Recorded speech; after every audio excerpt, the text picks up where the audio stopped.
तो अरविंद केजरीवाल इस अयोध्या में इस वक्त मौजूद है, रामलला के दर्शन किए हैं और सियासी मायने क्या है इस दौरे के, यही समझने की हम कोशिश कर रहे हैं। चर्चा जारी, एक बार फिर से 6 तस्वीरें आपके सामने। राकेश त्रिपाठी जी, अब सीधे आपके पास आती हूँ। सीधा सवाल है, क्या बीजेपी का हिंदुत्व का जो एजेंडा है इस बार कमजोर हो रहा है, क्योंकि अयोध्या में तमाम पार्टियों के नेताओं की एंट्री हो चुकी है?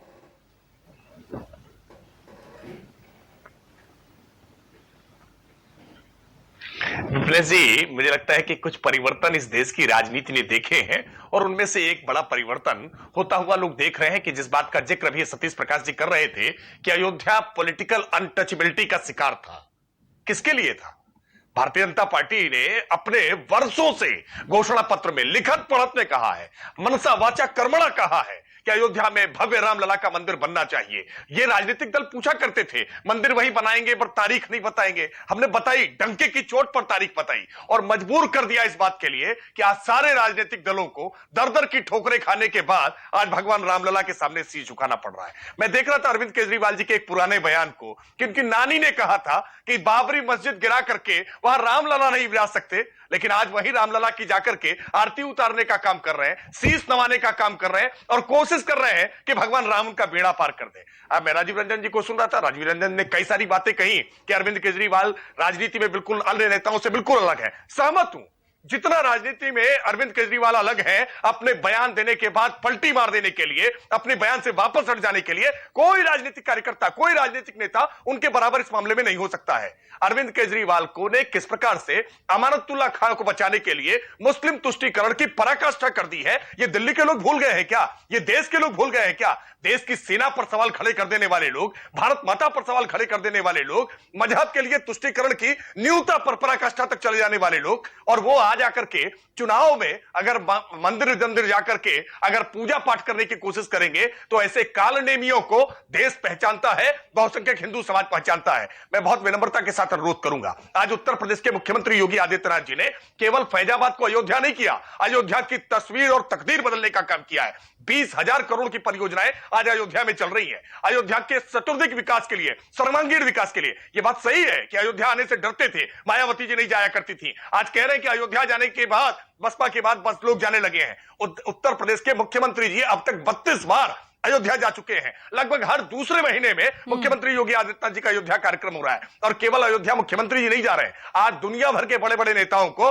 हम अयोध्या बुला रहे हैं अयोध्या के दीपोत्सव दिखाने के लिए। आज अयोध्या का दीपोत्सव पूरी दुनिया के लोग देख रहे हैं। विश्व रिकॉर्ड बनाने का काम हमने किया है, पूरी अयोध्या को सजाने संवारने का काम हमने किया है, राजा दशरथ के नाम पर मेडिकल कॉलेज बनाने का काम हमने किया है, श्री राम के नाम पर अंतरराष्ट्रीय एयरपोर्ट बनाने का हमने काम किया है। अयोध्या की महिमा को ये क्या जाने, अयोध्या को हिंदू धर्म में श्री अयोध्या जी कहा करते हैं। राम मंदिर हम बना रहे हैं, मेडिकल कॉलेज हम बना रहे हैं, कई विपक्षी पार्टियां इसका फायदा ना उठा लें, कई विपक्षी पार्टियां इसका फायदा ना उठा लें, क्या बीजेपी को यह डर सता रहा है? वैभव जी बस 1 मिनट। नहीं, विपक्षी पार्टियां क्यों फायदा उठाएंगे?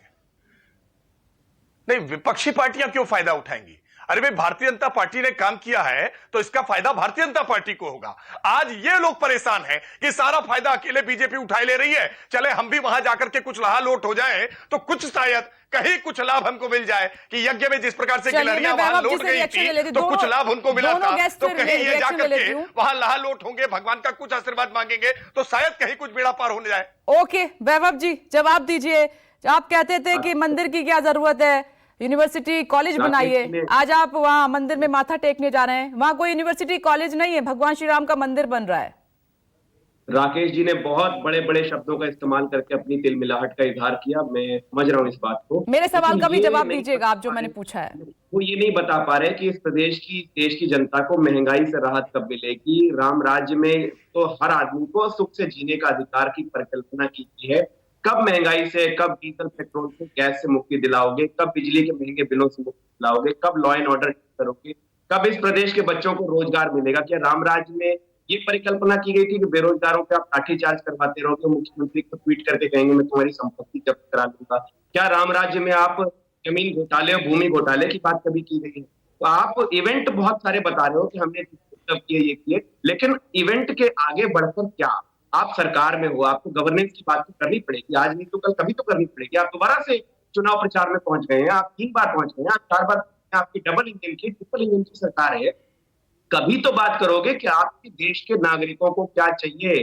जो राम की राजनीति करके आप वोट मांगते हो उन लोगों ने जिनको, जो श्रद्धा से आपको चंदा देते हैं, जिस श्रद्धा से आपको राम के साथ जोड़कर आपको वो पार्टी मानकर राम मंदिर के लिए आस्था के साथ आपके साथ खड़े होते हैं, उनको बदले में क्या दे रहे हो? महंगाई दे रहे हो, उनको अराजकता दे रहे हो, उनको धार्मिक भेदभाव दे रहे हो, आखिर डिलीवर क्या कर रहे हो? तो हमारा कॉन्सेप्ट ये है कि राम राज्य की अब बात की जाए, देश में गुड गवर्नेंस की बात की जाए, और अब इनकी राजनीति पर जो ये चोट पहुंच रही है, जिसका ये विद्वेष फैला फैला के इन्होंने अब तक जो दुकान चलाई है, इस दुकान को बंद करना एक बहुत जरूरी है देश के विकास में, क्योंकि अब राम राज्य के अंतर्गत सबके समान अधिकार की बात होनी चाहिए, बिजली के बिलों की बात होनी चाहिए और महंगाई की बात होनी चाहिए। तो इससे जब इसमें कोई भी पार्टी होती है तो बीजेपी को सबसे ज्यादा मिर्ची लगती है। आज आप बताइए, दीपोत्सव आप करा रहे हो, हवाई अड्डे बनवा रहे हो, लेकिन कॉमन मैन को क्या मिल रहा है? क्या उसके घर का एक दिया जल पाएगा?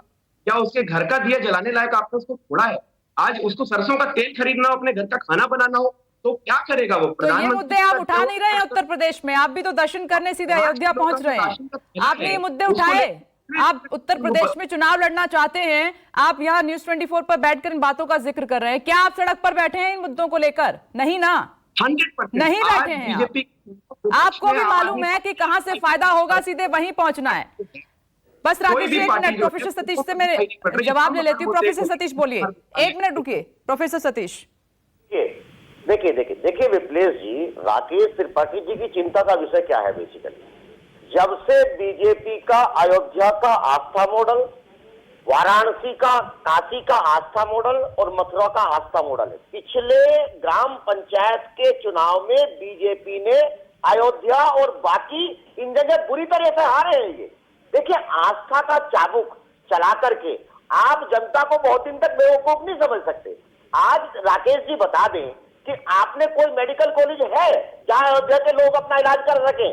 कोई इंजीनियरिंग कॉलेज है जहां अपने बच्चों को पढ़ा सकें? कोई आपने एयरपोर्ट की नींव रखी है ना?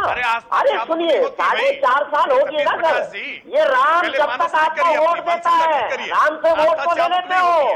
सुनिए, अगर अयोध्या का कोई विकास कर सकता है तो बहुजन समाज पार्टी ही विकास करेगी, और हम कह के विकास नहीं करते। हमने आज कहा है, पूरे फैजाबाद का, पूरे अयोध्या का तमाम विकास की परियोजनाएं